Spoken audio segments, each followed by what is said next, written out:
ഡിവൈഎഫ്ഐയുടെ സംസ്ഥാന സമ്മേളനത്തിന്റെ പ്രദർശനവേദിയിൽ അവതരിപ്പിച്ച മിസ എന്ന നാടകത്തിനെതിരെ കടുത്ത അധിക്ഷേപമാണ് സൈബറിടങ്ങളിൽ. അടിയന്തരാവസ്ഥ കാലത്ത് കൊടിയ പീഡനം നേരിട്ട സ്നേഹലതാ റെഡ്ഡിയുടെ ജീവിതം പറയുന്ന നാടകമാണ് മിസ. നാടകത്തിലെ ഒരു രംഗം കട്ട് ചെയ്ത് മാറ്റിയാണ് വ്യാപകമായി തെറ്റായ പ്രചാരണം നടത്തുന്നത്. ഇതിനെതിരെ ഡിവൈഎഫ്ഐ സംസ്ഥാന സെക്രട്ടറി വി.കെ. സനോജ് രംഗത്തെത്തി. അടിയന്തരാവസ്ഥയുടെ ഇരുണ്ട നാളുകളിൽ ജനത അനുഭവിച്ച തീഷ്ണമായ പീഡനങ്ങളെ ഇപ്പോഴും ഭയപ്പെടുന്നവരാണ് തെറ്റായ പ്രചരണവുമായി വരുന്നതെന്ന് വി.കെ. സനോജ് കുറ്റപ്പെടുത്തി. ആരാണ് ഈ കഥാപാത്രമായ സ്നേഹലത റെഡ്ഡി എന്നൊന്ന് പരിശോധിക്കാം. സൈബറിടങ്ങളിൽ അധിക്ഷേപം തുടരുന്നവർ മിനിമം ചരിത്രബോധമുണ്ടായിരിക്കണം. അറിയണം സ്നേഹലത റെഡ്ഡിയെക്കുറിച്ച്. 1932 ആന്ധ്രയിലെ ഒരു പരിവർത്തിത ക്രിസ്ത്യൻ കുടുംബത്തിൽ ചെന്നൈയിൽ സ്ഥിരതാമസമാക്കിയ ദമ്പതികൾക്ക് ജനിച്ച കുട്ടിയാണ് സ്നേഹലത റെഡ്ഡി.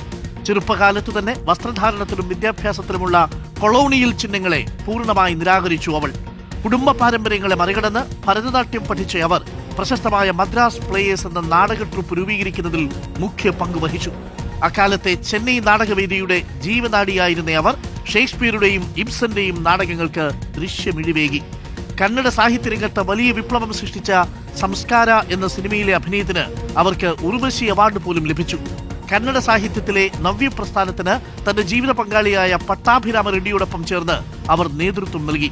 കൂടാതെ ശക്തമായ ഫെമിനിസ്റ്റ് എഴുത്തുകാരിയായിരുന്ന അവർ രാമായണത്തിലെ പുരുഷാധിപത്യ ചിന്തകളോട് കലഹിക്കുന്ന സീത എന്ന നാടകം രചിച്ചു. കൗമാരകാലത്ത് തന്നെ പ്രമുഖ സോഷ്യലിസ്റ്റ് നേതാവായ ഡോക്ടർ റാം മനോഹർ ലോഹിയുടെ ചിന്തകളിൽ ആകൃഷ്ടയായി സോഷ്യലിസ്റ്റ് പാർട്ടിയുടെ സജീവ പ്രവർത്തകയായി മാറി. അടിയന്തരാവസ്ഥ കാലത്ത് ഒളിവിൽ പോയ സോഷ്യലിസ്റ്റ് നേതാവ് ജോർജ് ഫെർണാണ്ടസ് ബംഗളൂരുവിലെ സ്നേഹലതയുടെ വീട്ടിൽ ഒളിവിൽ കഴിഞ്ഞിരുന്നു. മറ്റൊരു സോഷ്യലിസ്റ്റ് നേതാവായ വെങ്കിട്ടരാമൻ അറസ്റ്റിലായപ്പോൾ ഒളിപ്രവർത്തനത്തിന്റെ ചുമതല അവർ തന്നെ ഏറ്റെടുത്തു.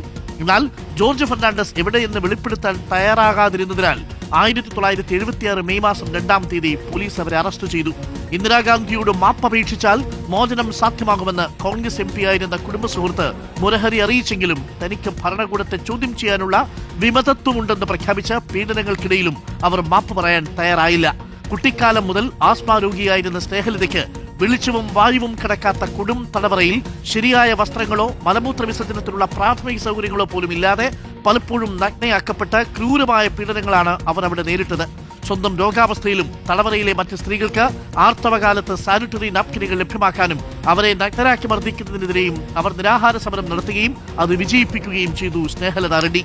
ആസ്മ രോഗിയായിരുന്ന അവർക്ക് തടവറയിൽ ശരിയായ ചികിത്സ നൽകിയില്ല. ഡോക്ടർമാരുടെ ശുപാർശകൾ നിരസിച്ച ഭരണകൂടം അവർക്ക് താങ്ങാനാവാത്ത അളവിൽ അമിതമായ മരുന്നുകൾ കുത്തിവെക്കുകയും ഇതവരുടെ നില വഷളാക്കി കടുത്ത ഹൃദ്രോഗിയാക്കി മാറ്റുകയും ചെയ്തു. അമിത മരുന്ന് പ്രയോഗത്താൽ അവർ ജയിലിൽ വെച്ച് മരണപ്പെടുമെന്ന ഘട്ടമെത്തിയപ്പോൾ മാത്രമാണ് 1970